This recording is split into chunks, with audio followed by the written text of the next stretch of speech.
시청자 여러분 안녕하십니까? 벨라루스의 반정부 시위가 시작된 지 2달째 접어들었습니다.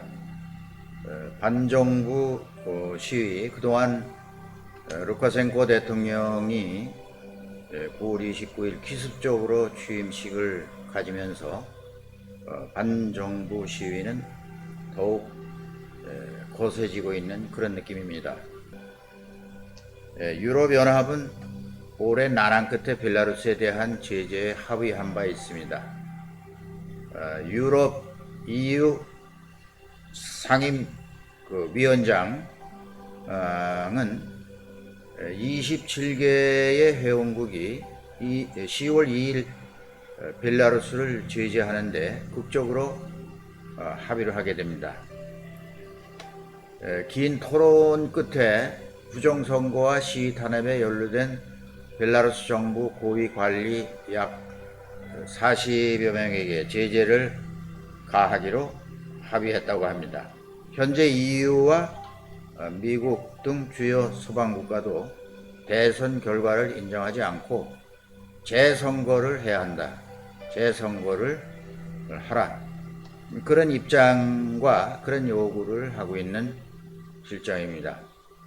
EU 회원국 가운데 가장 작은 나라로서 동지중해 섬 키프로스, 사이프러스라고도 합니다만 키프로스 공화국이 승인을 거부하고 진통을 겪었다고 합니다. 이유는 터키와의 갈등을 빚고 오랜 세월 동안 터키와 갈등을 빚고 있기 때문인데요. 현재 터키는 동지중해에서 천연가스를 탐사하고 있습니다.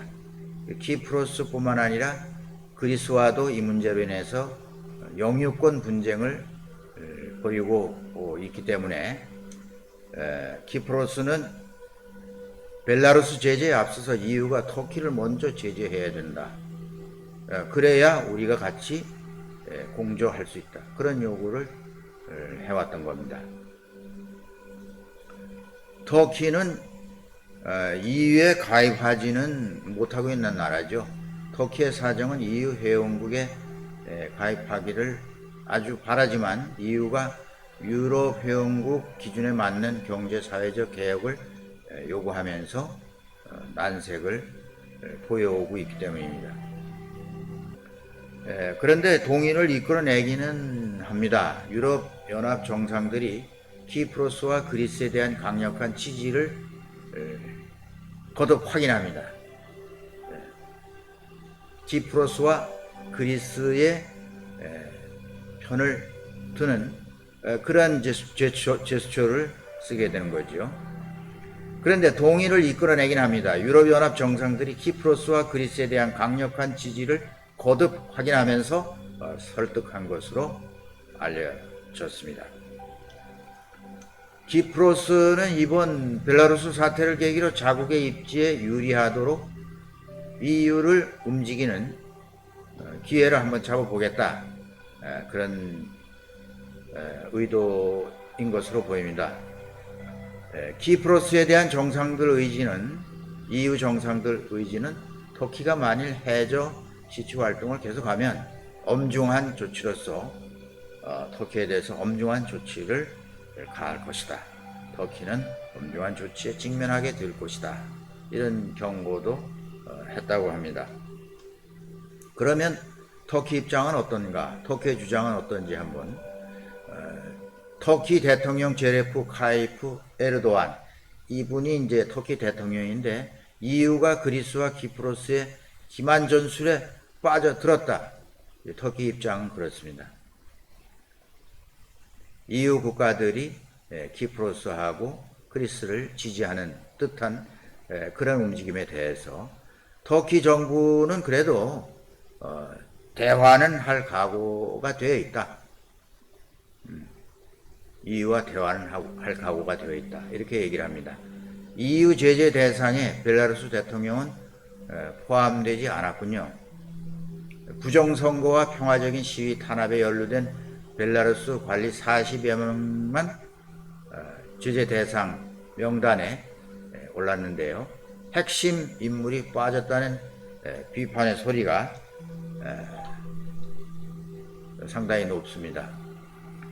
EU 상임위원장은 루카셴코 대통령이 빠졌지만 앞으로 계속 사태 추이를 주시할 것이라는 추가 제재 가능성을 배제하지 않았지만 과연 그 루카셴코 대통령을 직접적으로 제재할 수 있느냐 하는 문제는 좀 힘들 것 같다라는 관측이 우세합니다.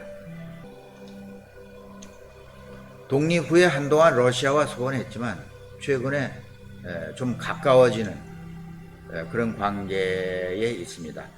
루카셴코 대통령과 푸틴의 만남, 이런 것으로 봐서도 알 수 있고, 이유로서도 러시아 개입에 신중을 기하는 모양새입니다. 왜냐하면 러시아가 과거에 우크라이나의 그 크림 반도를 강제로 병합한 사태가 있었습니다. 그때처럼 러시아가 전국 안정을 명분으로 삼아서 벨라루스 사태에 돕는 척 개입하면서 벨라루스를 병합하거나 크림반도로 강제로 병합할지도 모른다는 그런 우려, 이런 우려가 상당히 나타나 있는 그런 상황이라고 볼 수 있습니다. 이런 움직임이 최근에 벨라루스에서 러시아와 합동 군사훈련을 했던 사실로 미뤄봐서도 러시아의 움직임이 현실로 나타날 가능성을 완전히 배제할 수 없다. EU 서방 국가에서는 그렇게 판단을 하는 편이 우세합니다. EU 국가가 아닌 나라 가운데서도 벨라루스에 대한 제재를 단행한 나라도 있습니다. 영국, 캐나다, 이 두 나라는 9월 29일 루카셴코 대통령을 비롯해서 정부 관리 8명에 대해서 제재를 단행했습니다. 미국 정부도 10월 2일 벨라루스 내무장관 등 정부 관리 8명에 대한 제재를 단행했는데요. 제재 명단에 오른 이들의 미국 내에 그 자산이 있다면 전부 동결됩니다. 그리고 미국과의 거래, 미국과 미국인과의 거래, 일체 금지됩니다. 미국은 이미 2006년에도 한번 루카셴코 대통령을 제재 명단에 올린 바 있습니다.